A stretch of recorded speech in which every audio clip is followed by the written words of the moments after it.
Good morning. Bear with me, I've had a cold, so might be a little bit coffee, but I'll be all right. Okay. My name is Piper Asten, and I have been attending MBCC for as long as I can remember.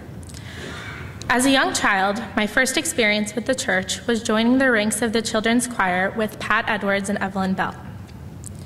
It was there I spent 10 years growing and learning alongside a few of the most irreplaceable friends I have ever had the pleasure of knowing. They quickly became some of the most important people in my life as we ventured into young adulthood to take on challenges we never dreamed of and make memories we will never forget. The bond that is forged between people as they move from one stage of life to the next is something that can never be recreated. And I, for one, believe that this is especially true for friendships that begin in childhood.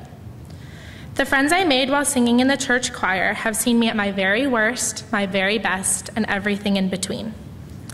From 6 to 9 dress rehearsals for plays to our most incredibly awkward middle school years, my days in the children's choir alongside a few of my best friends are never to be forgotten.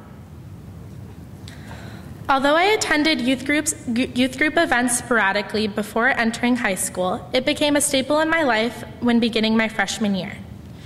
The youth group served me in many ways throughout high school, which I will never be able to repay them for. Not only did it serve as a way for me to get connected to my community and serve the public in the most redeeming ways, it also served as a safe place for myself and other kids to grow spiritually.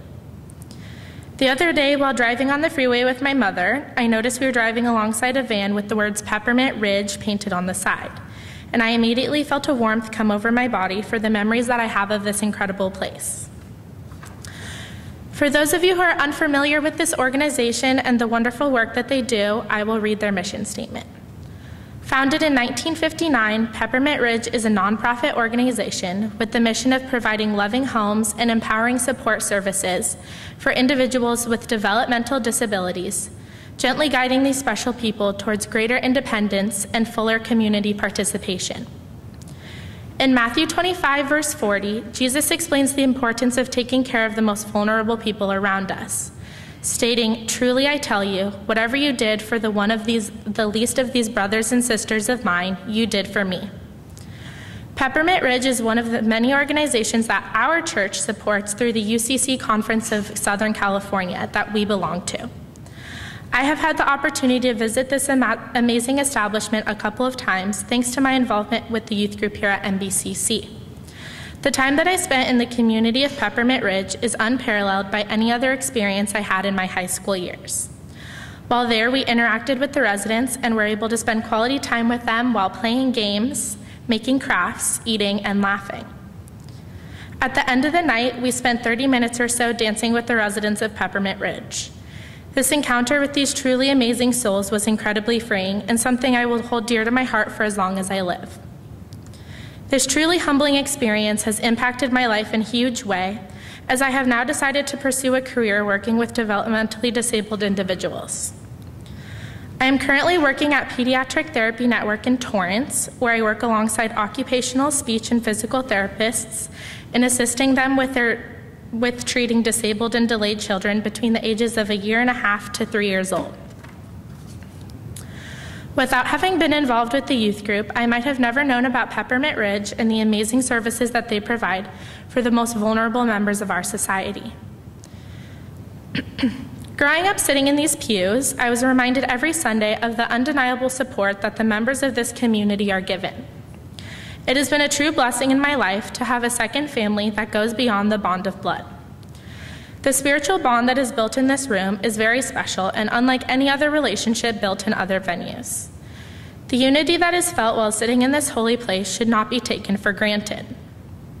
I, for one, have felt firsthand the power of love that this community has on its members. In 2011, I fell ill with an inexplicable virus that settled in the portion of the brain that controls balance. I quickly lost the ability to stand and walk and was hospitalized for 9 days in an attempt to determine the cause of this mysterious illness.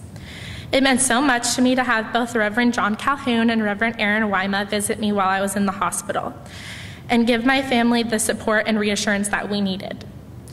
The outpouring of support that came from this community of people was simply overwhelming, and I do not know how I would have made it through such a difficult time without this church. The fear that my family and I experienced in the first few weeks of my illness is something that is difficult to put into words. Nothing can quite compare to the fear of the unknown, especially when it comes to your health. I don't think I've ever prayed so many times in my life. I prayed to regain my balance and to continue living the full life I so easily took for granted only days before. I prayed for strength as I blindly navigated my new world as a non-ambulatory member of society. I prayed for guidance for not only myself, but also for my family as we all struggled through what might ultimately become my future. The unknown was the scariest part, and I can say without a shred of doubt that this congregation is what got my family and I through the toughest days. From letters to baked goods to flowers, support in all forms erupted from this community in the most beautiful way. Even as the days turned into weeks and the weeks turned into months, the hope and prayers that I would regain my balance never wavered, and the church supported me through every day of the 3.5 months that preceded my recovery. During these trying times, I was also in the process of being confirmed, and Aaron Wyman made that possible for me. Whew, sorry.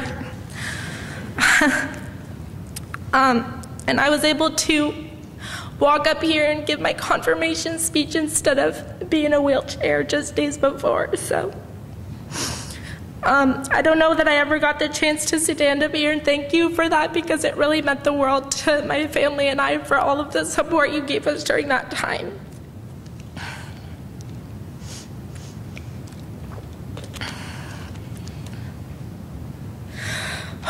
Oh, didn't see that coming.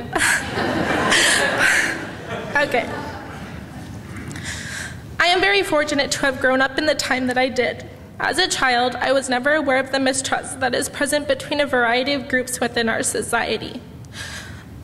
Learning about the overwhelming history that our country has was certainly news to me, as I had never experienced the racial divide that my grandparents and even parents had to experience.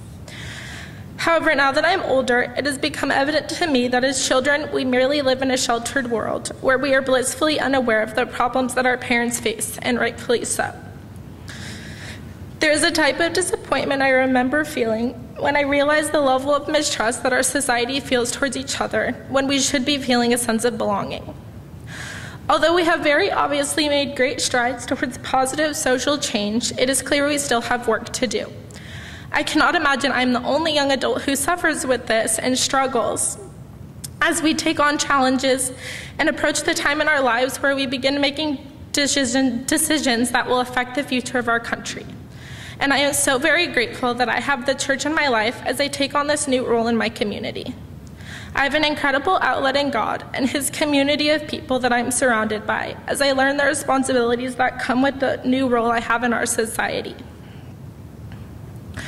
Our church is an extremely welcoming environment that truly lives up to the promise that no matter who you are and where you are on life's journey, you are welcome here.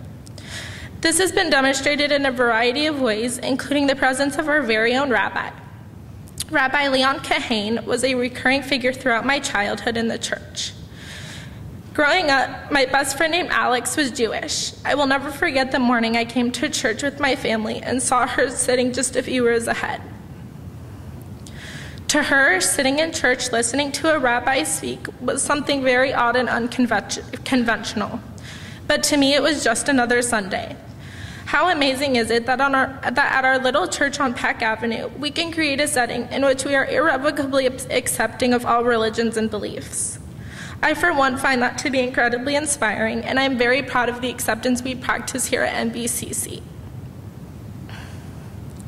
I thank God every day for placing me in this incredible congregation.